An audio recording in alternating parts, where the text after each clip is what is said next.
Nunca ninguém viu a desordem, como nunca ninguém viu nada. Então, na verdade, tudo que existe está ordenado. Tudo que existe é ordem. E no título do nosso vídeo de hoje, repetindo, há um aparente paradoxo, né? Por que a desordem é uma ordem, né? Então, vamos elucidar esse paradoxo aqui ao longo da exposição do nosso vídeo, lembrando que quem vos fala é o professor Nedel, que saúda a todos os que, enfim, nos honram aqui com a sua atenção e até com a prudência necessária, pedindo um like aí ao longo da programação, no fim, se gostarem, que isso é muito importante. A história do like aí realmente é boa, nos ajuda. Então, vamos tentar elucidar o aparente paradoxo do nosso vídeo de hoje. Por que a desordem é uma ordem? Porque, na verdade, não existe desordem.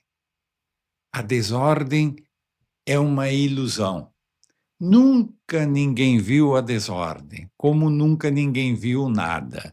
Então, na verdade, tudo que existe está ordenado. Tudo que existe é ordem. Quem mostrou isso com clareza foi o filósofo Henri Bergson, que não existe nada que não seja ordem no universo. Então, tudo no universo está ordenado. E tudo que existe pressupõe uma ordenação, uma organização, portanto, uma ordem. E nesse sentido, a desordem, o que se chama de desordem, é uma ordem ao contrário. As pessoas, às vezes, não gostam de uma determinada ordem, de uma determinada ordenação, e chamam aquilo de desordem, quando, na verdade, aquilo é uma outra ordem. O que se chama de desordem é uma ordem que contraria aquilo que o pensamento de uma determinada pessoa acha que é ordem, acha que deveria ser ordenado. A elucidação disso e ter consciência disso é muito importante, até na vida familiar. Me permito aqui essa observação. Às vezes, um adolescente lá tem o quarto bagunçado, entre aspas, mas a bagunça é para os pais ou para quem vê. Para o adolescente, aquilo está muito bem ordenado, né? Então, na verdade, não existe desordem.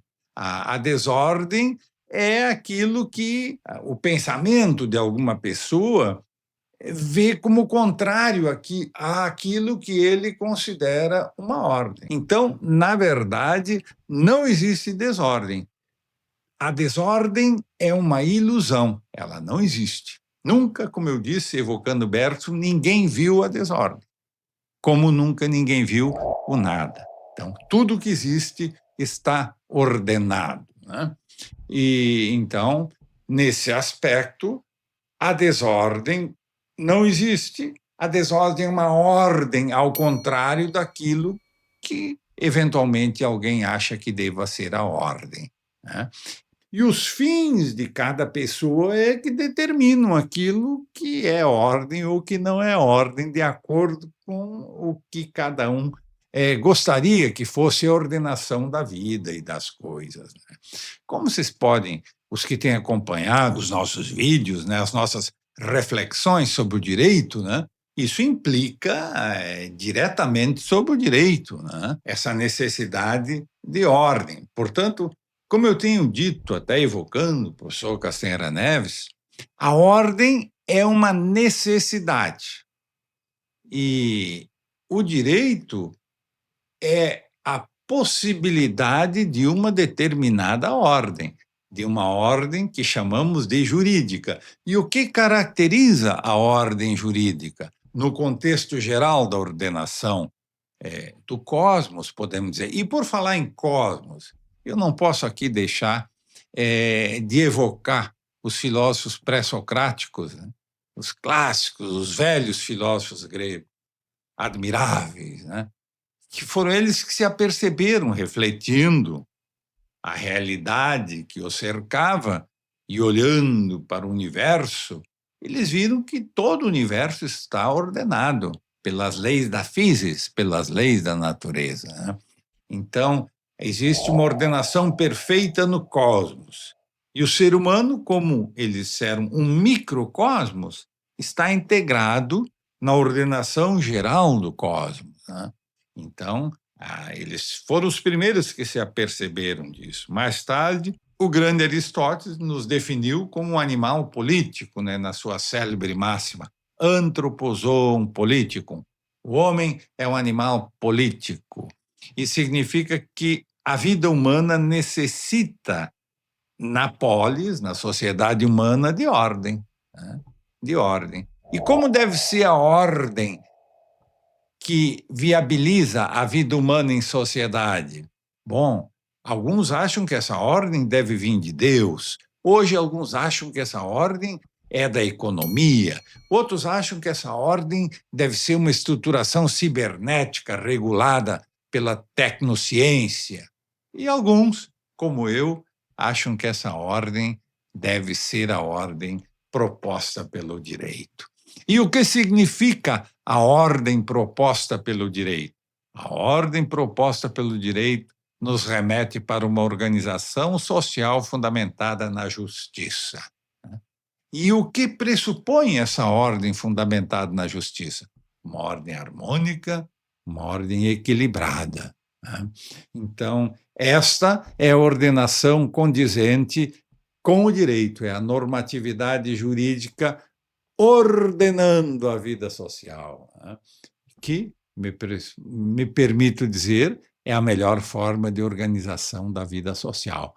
A organização de acordo com os princípios desse elemento da cultura humana que a civilização ocidental, ao longo da sua história, construiu como sendo a ideia de direito. E a ideia de direito, na base, no fundamento da ideia de direito, está a ideia de justiça enquanto expressão de uma igualdade, de uma proporcionalidade, de um equilíbrio. Então é isto que eu queria transmitir para vocês hoje, a partir do título aparentemente paradoxal de que a desordem é uma ordem. E é verdade, o aparente paradoxo é falso. Na verdade, a desordem é uma ordem. Por quê? Porque não existe desordem no universo. Tudo que existe está ordenado. Portanto, a desordem é uma ordem contrária à ordem pressuposta. Muitas vezes a desordem de hoje será a ordem de amanhã. Isso vai depender dos fins e dos interesses que movem a vida das pessoas de um modo geral, né?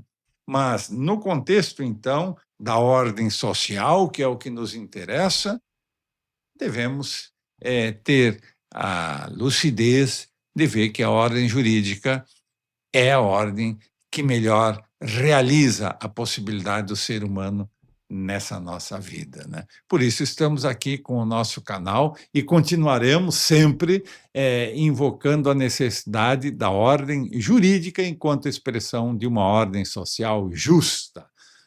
Muito obrigado pela atenção de todos. Se quiserem, deixem um like e até o próximo vídeo. Um grande abraço para todo mundo.